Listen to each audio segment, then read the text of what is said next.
요한일서 1장 1절에서 4절 말씀입니다. 신약성경 388페이지입니다. 요한일서 1장 1절에서 4절 말씀입니다.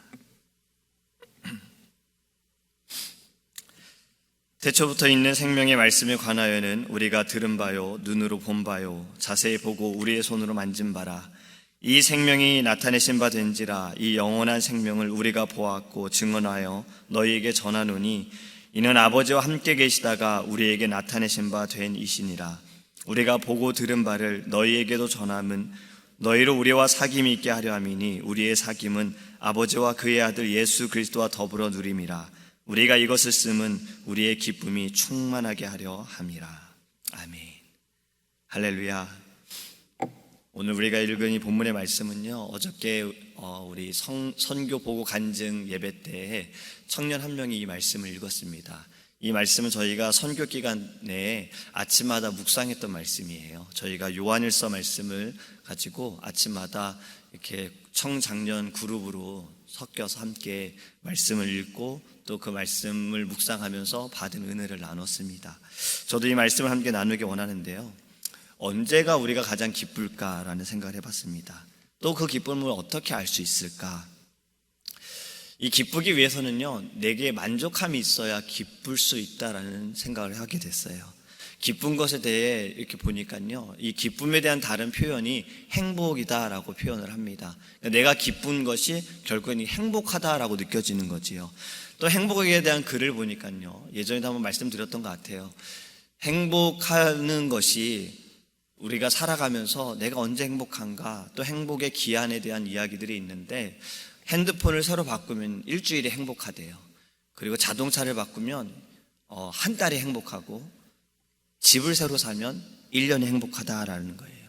근데 사실 이 부분도 보면은 어떤 물질에 대한 소유에 대한 행복이고, 또 행복이 한계가 있습니다. 제한이 있어요. 영원하다라는 것은 아닙니다. 저는 이번에 온두라스 선교를 다니면서요, 온두라스 사람들을 보며 행복에 대해서 생각을 해봤습니다. 이 온두라스라는 곳도 도시와 이 산골, 시골 지역에 좀 그 격차가 좀 심합니다. 지역의 격차가 심해요. 우리가 머물러서 사역을 했던 에스페란사라는 곳은 좀 산골 지역이고 시골 지역이에요. 뭐 영상을 어제 보신 분도 아시겠지만 말 타고 다니기도 하고 곳곳에 소들이 있어서 막 그 냄새들도 있고, 거기는 높은 건물들도 없습니다. 마치 우리나라의 예전에 6, 70년대를 연상케 하던 곳이다라고 이야기들을 하셨거든요. 근데 저희가 이후에 머물렀던, 토요일과 주일에 머물렀던 공항이었던 산페드로술라는 산업지대예요. 산업지역이에요. 공장들이 많아요. 예전에는 거기에 그 방제 공장이 있어서 한인들이 좀 있었다라고 이야기를 하셨어요. 근데 지금은 그 공장이 문을 닫아서 한인들이 이제 온두라스에는 500명 정도밖에 없다라고 말씀을 하셨습니다. 근데 확실한 것은 우리가 지내는 것보다 거기는 열악합니다. 그 산페드로술라라는 곳도 굉장히 높은 건물들도 있고 많은 가게들이 있어요. 맥도날드도 하나 있었고 피자헛 가게들도 이렇게 있었어요. 근데 에스페란사라는 곳은 높은 건물이 하나도 없고, 또 다운타운이라는 그 교도소가 중심에 있고 주변에 이렇게 다운타운이 형성된 곳도, 거기에는 피자 가게도 하나도 없습니다. 햄버거 가게도 하나도 없어요. 저는 거기를 이렇게 돌아다니면서 생각해 봤는데, 이 사람들은 어떠한 행복을 가지고 살아갈까? 이 사람들은 무엇 때문에 기쁠까라는 생각을 해봤어요. 근데 사람들의 얼굴을 보니까 어떤 걱정이나 근심의 얼굴도 보이질 않습니다. 그냥 그 사람들은 그곳에서 살아가면서 자신들의 만족이 있고 기쁨이 있는 거예요. 제가 어제도 잠깐 말씀을 드렸잖아요. 저희의 그 사역을 한다라는 이야기를 듣고 BBS와 안경 사역을 듣고서 2시간 되는 거리에서 옆 마을이라고 해도 산 하나 넘어야 되는 곳이에요. 거기에서 와가지고 저희의 사역에 함께 참여했다가 사역이 끝나기도 전에 어두워지면 못 간다고, 깜깜해지면 못 간다고, 비가 오면 또 못 간다고 일찍 떠나는 사람들, 그들의 가는 모습을, 저는 이제 이번 선교는 작년처럼 BBS 선교에 온전히 제가 매달린 것이 아니라, 저는 이제 두 곳을 왔다 갔다 하면서 필요한 곳에서 제가 함께 도와야 될 것들을 돕고, 또 사진을 찍으면서 영상을 찍으면서 다녔습니다. 그래서 이렇게 떠나는 분들의 모습을 보았는데 더 남아있기를 원하는 모습도 있었고, 또 그들이 가는 길은 그냥 이렇게 낭떠러지 같은 곳인데도 그냥 거기를 애를 안고 가는 모습을 보면서 참 그들의 삶에 그들이 만족하고 기뻐하는 모습을 제가 보게 된 거예요. 그러면서 예전에 어른들 하신 말씀이 생각이 났습니다. 아주 옛날에는 새벽에 예배를 드리기 위해서 엄마 손잡고 2시간 되는 거리를 예배 드리러 왔다라는 이야기가 딱 생각이 났어요. 예전에는 참 그렇게 하면서도 기쁨이 있고 만족이 있었다라는 생각을 하게 된 겁니다. 여러분, 우리가 기쁨을 갖기 위해서는요, 이 모든 감각에, 우리의 감각에 느껴져야 하고 이게 만족이 되어져야 되는 거예요. 예를 들어서 우리가 음식을 앞에다 두고도 이것이 기쁜 것은 눈으로 보아서 좋고 냄새를 맡아서 좋고 이것을 이제 내가 곧 먹을 수 있겠구나 하는 생각 때문에 우리는 기쁘고 행복하잖아요. 그것이 오늘 본문에도 그렇게 말씀하고 있습니다. 우리의 기쁨에 대해서 저는 오늘 말씀을 묵상하면서 2가지를 이야기를 하고 있다라는 생각을 해요. 첫 번째는 1절에 이렇게 말씀합니다. 우리가 들은 바요, 눈으로 본 바요, 자세히 보고 우리의 손으로 만진 바라. 무엇을 듣고 무엇을 보고 무엇을 만졌는가? 바로 생명의 말씀이라는 겁니다. 기쁨이 충만하기 위해서는요, 이 생명의 말씀을 눈으로 보고 귀로 듣고 만져야 된다라는 거예요. 사람에게는 오감이라는 것이 있습니다. 시각과 청각과 또 촉각과 또 미각이라는 게 있어요. 후각이 있어요. 이 모든 감각 가운데 5가지가 다 만족이 되면 너무 기쁜 거고, 이 중에 몇 가지만 만족이 돼도 기쁨이 넘치는 거예요. 근데 오늘 1절의 말씀에는요, 이 감각을 말하면서 이 감각을 만족시켜주는 것이 우리 안에 기쁨을 주는데, 그 기쁨을 주는 것은 바로 생명의 말씀이다라는 겁니다. 할렐루야. 저는 이 말씀을 묵상하면서요, 사마리아 여인과 예수님의 대화가 생각이 났습니다. 예수님께서 이렇게 말씀하시지요. 영원히 목마르지 않는 생수에 대해 말씀하셨어요. 여인이 말하기를 그렇다면 그 생수를 저에게 주십시오라고 이야기를 합니다. 그때 예수님께서 이렇게 말씀하시죠. 내가 주는 물을 마시는 자는 영원히 목마르지 아니하리니 내가 주는 물은 그 속에서 영생하도록 솟아나는 샘물이 되리라. 영원히 목마르지 않는 물은 결국엔 무엇이냐면 예수님이 주셔야 된다는 겁니다. 예수님이 주시는 것은 그것이 바로 하나님의 말씀이라는 거예요. 이 말씀을 먹는 자, 이 말씀을 마시는 자는 예수님께서 말씀하신 것처럼 이 물이 우리 안에서 계속해서 솟아나는 거예요. 영생하도록 솟아나는 거예요. 바로 이것이 생명의 말씀이라는 거예요. 생명의 말씀은요, 우리를 살게 하면서 또 우리 안에 기쁨이 충만하게 합니다. 앞에서 제가 말씀을 드렸던 우리가 이 땅에 살아가면서 기쁨을 누리고 행복을 누리는 것들이 물질적인 것으로 내게 만족함이 있어서 이것은 영원하지 못해요. 언젠가는 갑자기 바뀌게 되어져요. 변화되어져요. 하지만 하나님의 말씀은 변하지 않습니다. 하나님의 말씀은 절대 사라지지가 않습니다. 이 말씀은 영원한 것이고 이 말씀이 우리 안에 들어올 때 우리 안에 기쁨이 충만함을 믿으시기 바랍니다. 여러분, 생명의 말씀은요, 우리의 목을 축이고 우리의 배고픔을 채워주시는 거예요. 저는 이번 온두라스 선교 중에 참 여러 가지들이 너무나도 기쁘고 모든 시간마다 정말 은혜의 시간이었어요. 사실 어저께 이제 만나는 분들이 이렇게 말씀들을 많이 하셨어요. 고생하셨습니다. 수고하셨습니다. 근데 사실 IT 선교에 비하면 이번 선교는 정말 고생한 게 없었어요. 왜냐면 순간순간 너무 기쁨이 넘쳤고 또 하나님께서 바로 열매도 보게 하셨고 너무 좋은 시간들을 보냈어요. 오히려 받고 돌아온 것이 많았습니다. 그 중에 인상 깊었던 부분이 바로 교도소에서 예배를 드릴 때였어요. 교도소에 들어갈 때 처음에는요, 좀 겁이 났습니다. 어쨌든 제가 리더로서 우리 팀원들을 이끌고 갔는데 이 교도소가 안전하지 않다라는 게 딱 느껴지는 거예요. 어제도 말씀드렸잖아요. 철창을 딱 들어갔는데 교도관이 아무도 없어요. 수감자 430명만 있는 거예요. 그리고 저 지붕 위에 소총을 들고 있는 딱 교도관 1명, 그리고 저희 16명과 통역한 친구들과 박명아 선교사님과 이미 그곳을 매주 선교하고 계시는 우리 선교팀 한 5명, 그러니까 25명, 그리고는 다 수감자들인 겁니다. 카메라를 하나만 허락을 해줬습니다. 핸드폰 못 갖고 들어가게 해서 대신 카메라 하나만 촬영을 허락을 해줘가지고 이제 하나를 가지고 들어가서 저는 이제 앞에서 찬양도 하고 여러 가지 이제 뭐 율동도 해야 돼서 통역하는 친구한테 촬영을 부탁했어요. 이 친구가 좀 잠깐만 찍으면 되는데 나중에 이제 뭐 얘기하기로는 선교사님 열심히 찍으라 그래가지고 카메라를 들고 정말 곳곳을 다니면서 찍는 거예요. 앞에 서서 찍다가 뒤에 가서 찍다가. 근데 제가 앞에 서서 이렇게 보니까 우리 수감자들을 보니까 한 4줄까지는 성경책 들고 예배를 드리려는 사람들이었는데 그 뒤쪽으로는 팔짱 끼고 너희 뭐하냐라는 얼굴이었고 좀 무섭기도 했어요. 이 친구가 카메라를 들고 다닐 때 왜 나를 찍냐라고도 말하고 카메라 달라고 하는 사람들도 있었어요. 제가 그 모습을 보면서 예배에 온전히 집중하기가 좀 어려웠습니다. 혹시 어떡하지? 위험한 상황이 발생하면 어떡하지? 여기서 누가 한 명이라도 마음을 좀 다르게 먹어서 격하게 나오면 이게 갑자기 큰일이 일어날 텐데 어떡하지? 좀 이런 생각이 있었어요. 근데 제 마음이 찬양할 때 이것이 하나님께서 제 마음을 안전케 하여 주셨고 저에게 힘을 주셨어요. 우리가 찬양할 때 우리 팀원들이 참 많이 눈물을 흘렸습니다.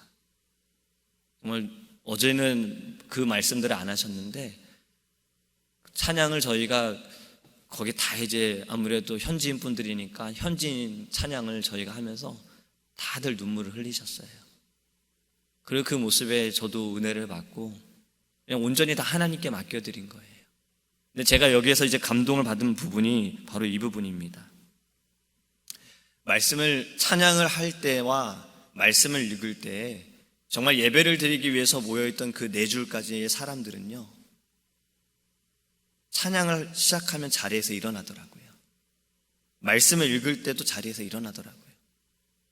그래서 선교사님께서 나중에 말씀해 주십니다. 이 사람들은 누가 얘기하지 않아도, 리더가 이야기하지 않아도 당연히 찬양할 때는 자리에서 일어나야 하고 말씀을 읽을 때도 자리에서 일어난다라는 거예요. 왜냐하면 하나님께 찬양하는 것이고 하나님의 이 말씀을 내가 읽는 시간이기 때문에 그 경외의 표현이다라는 이야기를 합니다. 저는 참 그 이야기를 들으면서 나는 어떻게 하나님의 말씀을 읽고 있는가? 나는 어떻게 하나님을 찬양하고 있는가? 나는 어떻게 찬양을 인도하고 있는가라는 생각을 했어요. 이 에스페란사 지역은요, 정말 대부분이 강성 가톨릭의 영향으로 인해서 성경책을 불태우고 저희가 사역하는 것을 막기도 했고 박명하 선교사님의 제자들 가운데는 순교하신 분도 있습니다. 설교하고 있는데 어떤 사람이 와서 총을 머리에다 갖다 대고 설교하지 말라라고 이야기했고 그때는 괜찮았는데 나중에 이분이 예배를 마치고 나오다가 총에 맞아 순교하셨다는 이야기도 들었어요.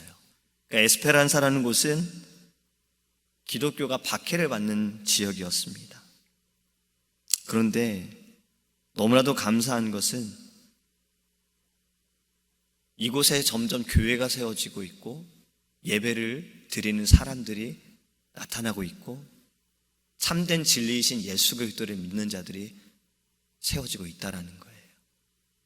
이 에스페란사 저희가 교도소를 사역을 마치고 나왔을 때 어디 언덕에 계단이 있는 언덕에 뭔가 이렇게 파여져 있는 곳에 기념하고 있는 것이 있었어요.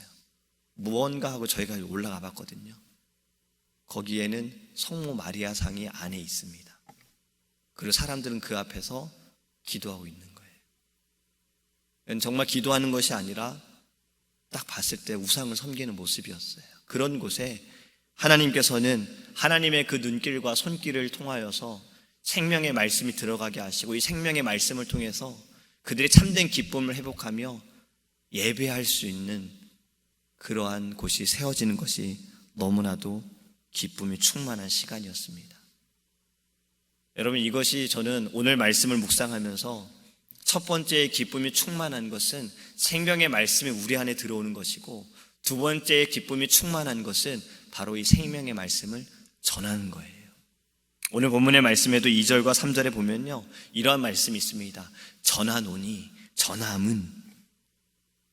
여러분, 전하는 기쁨을 누려보지 않으시겠습니까? 이 선교라는 것은 주는 기쁨도 있고요, 나누는 기쁨도 있고요, 사랑을 표현하는 기쁨도 있습니다. 말씀을 주고 사랑을 주고 은혜를 나누는 거예요. 저희가 준비한 선물을 주고 간식을 주고 안경을 주는 것도 있지만 무엇보다 중요한 것은요, 이 모든 것은 하나의 도구일 뿐이라는 거예요. 예수님께서도 이 땅에 오셔서 병든 자를 고치시고 죽은 자를 살리시고 여러 가지 기적들을 행하셨던 것은 말씀을 전하기 위하셨던 거예요. 하나님의 나라를 가르치기 위하셨던 거예요. 우리가 선교하는 것도 정말 그들에게 무언가를 주는 것이, 물질을 주는 것보다도 더 중요한 것은 하나님의 말씀을 주는 것이고 내가 만난 예수님을 그들에게 보여주는 거였습니다. 그리고 사랑하는 거였어요. 여러분, 1900년도에 에비슨 선교사라는 사람이 미국 카네기홀에서 열린 만국 선교대회에서 이 가난한 조선인들을 치료할 수 있는 큰 병원이 필요하다라고 이야기를 했습니다. 이 이야기를 듣던 사람들 가운데 한 사업가가 성령의 감동을 받아서요, 기쁜 마음으로 병원을 건립할 수 있는 비용을 전액을 헌금하게 됐어요. 이 사업가는 그 조선이라는 곳에 한 번도 가본 적도 없고 들어본 것도 그 대회에서 처음 들어본 것인데 하나님께서 그 마음에 감동을 주셔서 어떤 조건도 없이 병원을 짓는 모든 비용을 자기가 다 헌금을 했다는 거예요. 그 결과 조선의 병원이 세워졌는데 그 사업가의 이름을 따서 세워진 이 병원의 이름이 바로 세브란스 병원입니다. 세브란스 병원에 가면요, 이분의 동상이 있다고 해요. 그리고 동상 밑에 하나의 글귀가 있는데 이렇게 쓰여져 있습니다. 도움을 받는 당신의 기쁨보다는 도움을 주는 나의 기쁨이 훨씬 큽니다. 이 말은 언제 한 것이냐면 이 세브란스 사업가가 선교사님에게 헌금을 드리면서 했던 말이래요. 내가 도움을 주는 것이 나는 더 기쁘다라는 거예요. 무언가를 주는 것이 더 기쁘다라는 거예요. 여러분, 우리가 기쁨이 충만하기 위해서는요, 주는 기쁨, 나누는 기쁨이 있어야 합니다. 이 기쁨을 맛본 사람들은요, 정말 계속해서 줄 수 있는 거예요. 여러분, 전하는 기쁨은요, 꼭 우리가 선교지에서만 누릴 수가 있습니까? 아니에요. 우리는 지금 우리가 살아가고 있는 이 땅에서도 누릴 수 있어요. 우리가 살아가는 이 땅이 유대이고 예루살렘이고 사마리아이고 땅끝임을 기억하기 원합니다. 전하는 기쁨을 누리기 위해서는 반드시 해야 할 것이 있어요. 전해야 해요. 전하지 않고는 그 맛을 알 수가 없는 거예요. 그 기쁨을 알 수가 없는 거예요. 숟가락을 떠서 먹어야 맛을 알 수 있는 것처럼 전해야지만 그 기쁨을 알 수가 있는 겁니다. 여러분, 기쁨이 충만하기 위해선 우리는 전하고 나누고 베풀기 원합니다. 우리 안에 역사하시는 성령님께서 우리에게 말씀하실 것을 가르쳐 주실 것이고 또 우리에게 주신 그 사랑을 우리가 전할 때 하나님께서 역사하여 주실 줄 믿습니다. 박명화 선교사님도 이런 일은 처음이라고 하셨어요. 선교팀이 다녀가고 나서 바로 그날 열매가 있는 건 처음이라고 하셨어요. 저희도 정말 주어진 모든 그 시간 가운데 하나님께서 우리에게 맡겨주신 사명들을 우리는 감당한 것밖에 없습니다. 그런데 저희가 사실은 가기 전에 제가 한번 새벽에도 말씀을 드렸잖아요. 우리가 이번 선교를 준비하면서 예배하는 자들을 하나님께서 보내셔서 예배하지 않는 곳에 예배하는 자를 세우시고 예배하는 자들을 통해 그곳에 예배하는 교회를 세우시기를 우리 함께 기도하기 원합니다라는 말씀을 드렸지요. 바로 세 번째 마을이 그렇게 되어진 겁니다. 안경사역을 하고 BBS 사역하는 모습을 보고 그들의 마음이 움직여졌어요. 그래서 원로들과 유지들이 저는 봤어요. 사진 찍으러 다니면서 어느 한 교실에서 한 10명의 사람들이 모여서 막 얘기를 하고 있더라고요. 무슨 이야기를 저렇게 하고 있을까? 그 이야기가 우리 이곳에서 예배를 드립시다라는 회의였던 거예요. 그리고 50명의 사람이 함께 모여 예배를 드리기 시작했다라는 겁니다.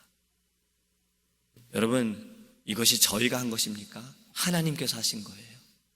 저희는 하나님 말씀하신 대로 간 겁니다. 그리고 가서 저희는 하나님께서 주신 그 사명을 다하고 저희는 복음을 전하고 사랑을 나눈 거예요. 그리고 하나님께서 역사하셨다는 겁니다. 이 역사하심은 꼭 우리가 온두라스에서 선교지에서만 일어나는 것이 아니라 여러분의 삶에서도 일어날 수 있습니다. 여러분이 서 있는 자리에서도 일어날 수 있습니다. 그것은 여러분들이 입을 여셔야 하고 마음을 여셔야 하고 전하셔야 되는 거예요. 내 안에 생명의 말씀으로 말미암아 기쁨이 충만한 것이 나누는 기쁨을 통해서 듣는 자들을 하나님께서 움직여 주시고 하나님께서 세워주실 줄 믿습니다. 단기 선교 15일 날 저희가 돌아와서 끝난 것이 아니에요. 이젠 또 새로운 시작입니다. 우리는 새로운 마음을 가지고 우리가 서 있는 자리에서 우리는 선교해야 돼요. 1년에 한 번 딱 이 기간에만 선교하는 것이 아니에요. 우리의 모든 평생의 모든 삶에 우리는 나는 선교자다, 나는 순교자다, 나는 복음을 전하는 자다, 이 사명을 가지고 살아야 합니다. 그러기 위해서는요, 생명의 말씀이 우리 안에 늘 넘쳐 있기를 원합니다. 어제 목사님 말씀하셨던 것처럼 우리의 모든 위기도 축복으로 하나님께서 바꿔주실 거예요.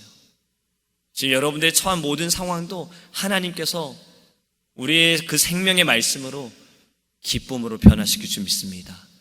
오늘도 우리는 나아가기 원합니다.